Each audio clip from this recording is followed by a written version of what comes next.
겠고요.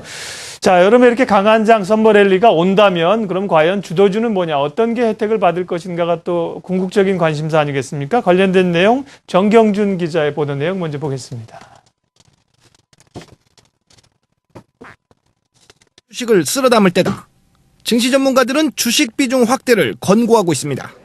미국 경기 회복 기대감과 엔저 속도 조절, 그리고 수급 측면에서 뱅가드 펀드의 한국물 청산 막바지 국면 등을 감안할 때 시기적으로 매수 국면이라는 판단입니다.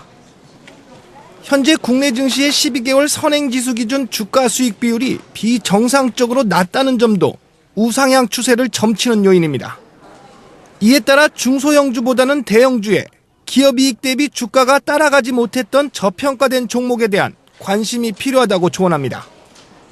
대표적으로 IT 업종과 미국 소비 회복 기대에 따른 경기 소비재가 부각되고 있습니다. 상반기보다는 하반기 때 투자 환경이 훨씬 더 괜찮을 거다라고 생각을 하고 있고, 주식의 비중이라든가 이런 부분을 확대하는 전략이 바람직하다라고 생각하고 있습니다. 업종은 아무래도 이제 기존의 IT라든가 이런 쪽은 워낙에 이제 글로벌 환경, 대외적인 수요, 그리고 구조적인 성장 이런 거에 맞물려 있기 때문에 항상 관심을 두는 전략이 좀 필요할 것 같고요. 밸류에이션 측면에서 저평가된 종목에 대한 관심도 유효하다고 조언합니다. 아무래도 그 시장에 주도권을 쥐고 있는 대형주들이 상대적으로 강세를 보일 가능성이 크다. 특히 한국 시장이 밸류에이션 측면에서 보면 과거와 비교해서 가장 저평가되어 있는 섹터가 IT 섹터하고 경기 소비재 섹터입니다. 이쪽 주가가 많이 빠져서가 아니라 기업 이익에 비해서 요즘 주가가 그만큼 따라가지 못했기 때문이다라고 이해를 해야 될 것 같은데요. 이런 IT 섹터, 경기 관련 소비재, 자동차 업종이 포함되어 있죠. 이런 업종들이 시장을 좀 이끌 가능성이 높다고 보여지고 있고요. 이와 함께 그간의 악재로 피해가 집중됐던 종목 등 소외됐던 업종에 대한 관심도 유효해 보입니다. 아무래도 이제 소외됐던 섹터라든가 업종에 대한 관심이 좀 필요한 시점들. 어떻게 보게 되면 유럽과 중국의 경기의 둔화 이런 걸로 인해서 가장 많이 피해를 입었던 아무래도 소재, 산업재 그리고 은행 이런 쪽에 대해서 하반기 때는 좀 관심을 두고 보시는 전략도 상대적으로 플러스 알파를 추구할 수 있는 전략 중에 하나가 될 거다라고 생각하고 있습니다. 그러나 미국의 출구 전략 논의가 생각보다 빠르게 가시화되는 상황도 배제할 수 없다는 측면에서 정책적 변화에 따른 시장 움직임을 예의주시할 것을 당부했습니다. 한국경제TV 정경준입니다. 네, 여름 강세장 썸머랠리 관련해서 이야기를 쭉 이어가고 있는데요. 홀짝 박사의 시각도 오늘 이쪽으로 좀 맞춰서 보겠습니다. 하우투인베스트 김문석 대표님 나와 계시죠? 네, 안녕하십니까. 예, 여름의 썸머랠리 강세장이 펼쳐진다면 오를 수 있는 관심 가질 만한 섹터는 어느 쪽일까요? 네, 일단 썸머랠리 관련된 얘기들이 계속 나오고 있는데요. 전반적으로는 가능하지 않을까. 2100선 정도면 한 6% 정도 올라가는 부분인 것 같은데요. 2100 정도는 넘길 수 있는 시점이 6, 7월이 아닐까 이렇게 보고 있습니다. 일반적으로 이제 주식시장이 좀 불규칙한 시장이긴 합니다만은 1년 중에 한 3차례 정도가 규칙적으로 강세장이 오는 경우가 많은데요.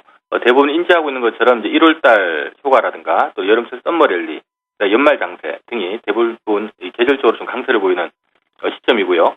보통 이제 여름철에 강세를 보이는 이유가 보통 이제 펀드 매니저들이 여름 휴가를 떠나기 전에 이 가을 장세를 기대하고 미리 주식을 사놓고 떠나기 때문에 보통 여름 휴가를 앞둔 이런 6, 7월에 강세가 나타나는 경우가 많고요. 특히 한국 같은 경우는 6월 달에 이제 중간 배당도 있고요. 또 반기 윈도우 드레싱도 있고 또 이제 계절적으로 한국은 2분기와 3분기가 성수기이기 때문에 지금 7월 달 같은 경우는 2분기 성수기 실적이 발표가 되면서 동시에 3분기 성수기 실적이 이제 진입되는 시기다 보니까 이런 부분들이 맞물리면서 일반적으로 6, 7월 달 강세장이 오는 경우가 좀 많았던 것 같습니다. 특히 이번 같은 경우는 뱅가드라든가 또 북한, 또 엔저 속도 완화까지도 6, 7월 달에 이전보다 좀 나은 흐름이 나올 걸로 보고 있기 때문에 수급이 좀 개선되지 않을까 이렇게 보고 있는데요. 준비된 화면을 보면서 좀 설명을 드릴 수 있도록 하겠습니다. 지금 준비된 화면은 최근 10년 동안의 종합주가지수 추이를 나타낸 화면인데요. 지금 이제 노란색으로 체크된 부분, 그다음 파란색으로 체크된 부분이 각 해마다 6, 7월 달이다라고 생각하시면 될 것 같습니다. 지금 보시는 것처럼 매번 그런 건 아니고요. 경우의 수가 많다는 얘기인데 2004년도와 2008년도, 즉 중국 쇼크가 터졌던 2004년과 미국 금융위기가 터졌던 2008년도 6, 7월 달을 제외하고는 10번 중에 8번이 일반적으로 6, 7월 달이 강세장인 경우가 많았고요. 그 중에서도 이제 2003년이나 2005년, 2007년, 그리고 2009년, 2010년 같은 경우는 5차례 아주 강세장이 펼쳐졌던 경우가 많았습니다. 자, 이번 같은 경우도 이제 어떻게 될 것인가라는 부분이 이제 관심권인데요. 일단 밸류에이션 측면에서는 워낙 저평가되어 있는 상태인데 그동안 이제 수급이 안 좋아서 한국 증시가 좀 못 올랐습니다만은 말씀드렸던 것처럼 중간 배당이나 윈도 드레싱, 또 2분기, 3분기 실적 시전이 진입되는 부분이나 또 뱅가드 관련된 부분이 이제 6월 말이면 종료가 되고요. 북한이나 엔저 부분도 일단 이전보다 좀 완화될 걸로 보고 있기 때문에 6, 7월 달에 아주 큰 랠리까지는 아니더라도 2100 정도는 넘어갈 수 있는 그런 가능성은 충분하지 않나 이렇게 보고 있습니다. 네, 구체적으로 좀 더 관심주 얘기해 주실래요? 네, 썸머 랠리가 다가온다면 역시 관심 섹터는 시가총액 기준으로 본다면 중소형주보다는 대형주 쪽으로 보는 게 좋을 것 같고요. 앞서 말씀드렸던 것처럼 이 펀드 매니저가 주식을 사놓고 떠나더라도 중소형주보다는 대형주를 살 거고요. 역시 6월 달에 중간 배당을 보고 물량이 들어오든 또는 반기 윈도 드레싱이 발생을 하든 대부분 대형주 쪽으로 집중이 될 겁니다. 일단 기본적으로는 시가총액 기준으로 대형주를 우선해서 보는 게 좋을 것 같고요. 다만 이제 2분기 성수기 실적이 7월 달에 발표가 되면서 바로 3, 4분기 성수기 실적이 진입을 하기 때문에 아무래도 실적 관련주들이 시장 대비 강할 걸로 예상하고 있는데요. 역시 대표적으로 IT나 자동차 같은 실적주를 중심으로 해서 보는 게 좋을 것 같고요.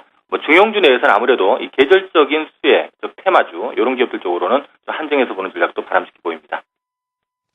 네. 자, 여름장, 강한장, 썸머랠리 가능성과 함께 또 주변 변수들 관심주까지 쭉 이어봤습니다. 마지막 코너는 하우투인베스트 김문석 대표와 함께 했습니다. 고맙습니다.